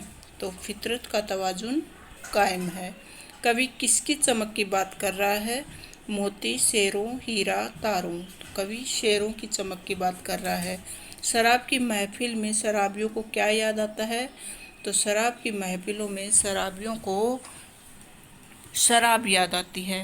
रात गए फरिश्ते आकाश में संपूर्ण संसार का क्या खोलते हैं? प्रश्न पूछा गया है और अच्छा प्रश्न है, फिर से पूछा जा सकता है। तो पाप का अध्याय, रात गए फरिश्ते आकाश में संपूर्ण संसार का पाप का अध्याय खोलते हैं। फिराक किस पर सद के जाता है? फिराक शायरी की आवाज़ पर सद के जाता है। कवि अपनी गज़लों को किन के प्रति समर्पित करता है? कवि अपनी गज़लों को मोर के प्रति समर्पित करता है। गज़ल में किस छंद का प्रयोग किया गया है? गज़ल में गज़ल छंद का ही प्रयोग हुआ है। फितरत कायम है तवाजुन आलमे हुस्नो इश्क में पंक्ति में कौन सी भाषा है? तो यहाँ पर उर्दू और फारसी भाषा का प्रयोग किया गया है। तत्सम प्रधान बच्चों जो कि संस्कृत की भाषा है उसको कहते हैं, तद्भव जो अपनी हिंदी की भाषा उसको कहते हैं, और ब्रिज भाषा जो ब्रिज में बोली जाती है उसको कहते हैं। और यहाँ पर जो आपको पता ही है ज़्यादातर जो शेरो शायरी हैं वो उर्दू भाषा में लिखी गई हैं, तो यहाँ उर्दू और फारसी शब्द का प्रयोग किया है। गज़ल में किस रस का प्रयोग है? तो गज़ल में श्रृंगार रस का प्रयोग है। तेरे गम का पासे अदब है कुछ दुनिया का ख्याल भी पंक्ति में भाषा कौन सी है? तो उर्दू फारसी है। पूछा जा सकता है कि कौन सी भाषा में गज़ल और रुबाइयाँ लिखी गई हैं, तो उर्दू फारसी में। सदके फिराक एजाज सुखन के कैसे उड़ा ली ये आवाज़ पंक्ति में भाषा कौन सी है? उर्दू फारसी है। पठित गज़ल के अनुसार रात के सन्नाटे में क्या कर रहे हैं? तो कुछ बोल रहे हैं। पठित गज़ल के अनुसार रात में कौन बोल रहे हैं? तारे बोल रहे हैं। गज़ल के अनुसार आंखें कौन झपका रहे हैं? तारे झपका रहे हैं। फितरत का कायम है तवाजुन, यहाँ तवाजुन का क्या अर्थ है? तवाजुन का अर्थ है संतुलन। फितरत का कायम है तवाजुन, यहाँ फितरत का अर्थ क्या है? आदत, जो कि हम रोज़मर्रा की लाइफ में ही ये शब्द प्रयोग करते रहते हैं कि उसकी फितरत सही नहीं है, मतलब फितरत का यहाँ अर्थ है आदत। रात गए उर्दू पे फरिश्ते, यहाँ रात गए गर्दू पे फरिश्ते, यहाँ गर्दू का अर्थ है आकाश। तारे आंखें झपकावे हैं जरा जरा सोए हैं, यहाँ जरा जरा का अर्थ है कण कण। रुबाइयाँ कविता में किसके लक्ष्य चमक रहे हैं? राखी के। पहले भी प्रश्न आ चुका है, अच्छा प्रश्न है, पूछा जा सकता है। Class 12 Hindi RO chapter number 10। आज हम इन दो कविताओं के MCQs कंप्लीट करने वाले हैं। दो कविताएं कौन सी हैं? एक है छोटा मेरा खेत, दूसरा है बगुलों के पंख। चलिए शुरू करते हैं आज का lesson Hindi RO chapter number 10। पहला प्रश्न है, छोटा मेरा खेत किसकी रचना है? रमाशंकर जोशी, भीमसेन जोशी, उमाशंकर जोशी, भीष्म जोशी। तो इसका सही उत्तर है उमाशंकर जोशी। यहाँ कवि किस खेत की बात करता है? यहाँ कवि कागजी रूपी खेत की बात करता है, मतलब जिस तरह से कागज़ होता है और उसी तरह चौकोर यहाँ पर कवि ने खेत को माना है। तो खेत की तुलना कागज़ की से तुलना की गई है खेत की। चलिए आगे बढ़ते हैं। कवि ने अपने खेत में कौन सा बीज बोया? तो कवि ने अपने खेत में शब्द रूपी बीज बोया। जिस तरह से हम चौकोर खेत में बीज बोते हैं और फसल होती है, वैसे ही कवि के लिए खेत उस एक पेज है और उसमें उसने शब्द बीज रूपी शब्द बोए हैं और उससे अपनी भावनाओं की फसल तैयार की है। चलिए आगे बढ़ते हैं। कवि क्या बोता है? विचार रूपी बीज, अभिव्यक्ति रूपी बीज, गेहूं रूपी बीज, गीत रूपी बीज।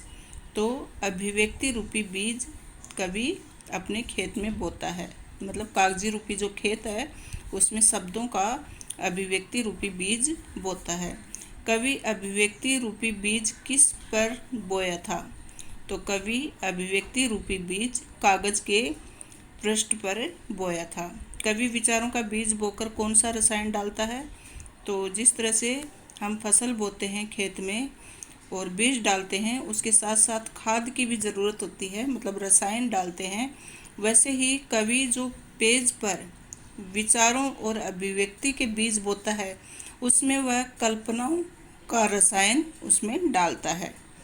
बीज किस रूप में अंकुरित होता है? तो बीज शब्द के रूप में अंकुरित होता है। अगला प्रश्न है, कवि ने किस रस की अमृत धारा को अक्षय बताया? अक्षय मतलब जो कभी खत्म न हो। तो कवि ने किस रस की अमृत धारा को अक्षय बताया? वह आएगा साहित्य की अमृत धारा, जो कभी भी खत्म नहीं होती है। साहित्य की रस धारा कब तक चलती है? वह अनंत काल तक चलती है। कवि ने किसे रसायन कहा है? कवि ने कल्पना को रसायन कहा है। प्रश्न नंबर 11 है, छोटा मेरा खेत में शैली है, मतलब किस तरह की भाषा शैली का प्रयोग किया गया है? तो इसमें प्रतीकात्मक शैली का प्रयोग किया गया है। जैसे अलग अलग लिखने की शैली होती है, एक चित्रात्मक होती है, वर्णनात्मक होती है, अभिधात्मक होती है।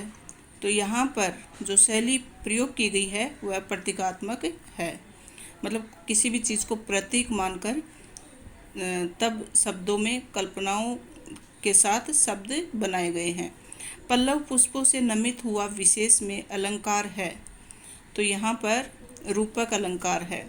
तो यहाँ पल्लव पुष्प मतलब पल्लव रूपी पुष्प रूपक अलंकार का प्रयोग किया गया है। बगुलों के पंख किसकी रचना है? बगुलों के पंख उमाशंकर जोशी की रचना है। आकाश में किसकी पंक्ति बंदी है की सुंदरता का चित्रण किया गया है? तो यहाँ बगुलों की पंक्ति की सुंदरता का चित्रण किया गया है। बगुलों के पंख द्वारा क्या चुराए जाने की बात कही गई है? बगुलों के पंख द्वारा आँख चुराए जाने की बात कही है। बगुलों के पंखों का रंग कैसा है? बगुलों के पंखों का रंग सफ़ेद है। अगला प्रश्न, आकाश किससे भरा हुआ है? आकाश काले बादलों से भरा हुआ है। बगुलों के पंख काले बादलों के ऊपर तैरते किसके समान प्रतीत होते हैं? बगुलों के पंख काले बादलों के ऊपर तैरते सांझ की श्वेत मतलब सफ़ेद, तो सांझ की श्वेत काया के समान प्रतीत होते हैं। कवि को बगुलों का कौन सा सौंदर्य अपने आकर्षण में बांध रहा है? तो कवि को बगुलों का माया रूपी सौंदर्य अपने आकर्षण में बांध रहा है। कवि ने किसकी सुंदरता का मनोहारी चित्रण किया? कवि ने पंक्तिबद्ध कबूतरों की सुंदरता का मनोहारी चित्रण किया।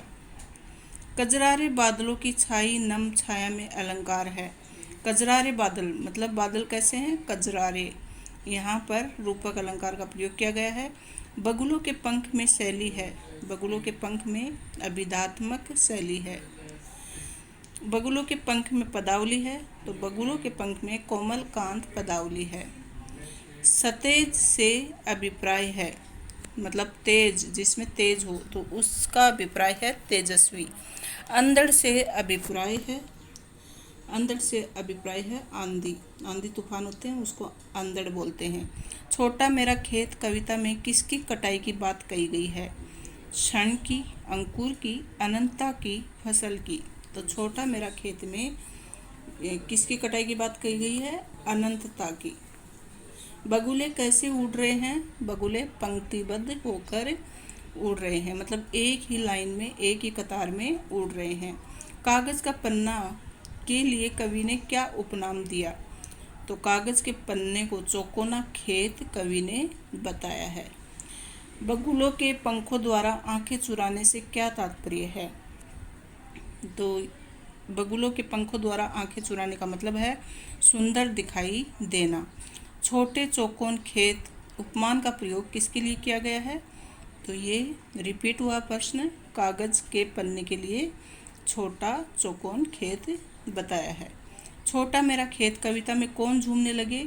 छोटा मेरा खेत कविता में फल झूमने लगे। बगुलों के पंख कविता में सांझ की सतेज श्वेत काया क्या कर रही है?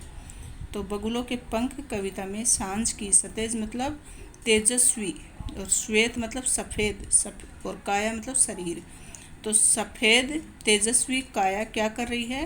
तैर रही है। छोटा मेरा खेत कविता में किसकी रोपाई की बात कही गई है? छोटा मेरा खेत कविता में क्षण की मतलब पल की बात कही गई है। छोटा मेरा खेत कविता में किसके अंकुर फूटने की बात कही गई है? तो छोटा मेरा खेत कविता में शब्दों के अंकुर फूटने की बात कही गई है। बगुलों के पंख कविता में आकाश में कैसे बादलों की छाया छाई है? तो काले बादलों की छाया छाई है।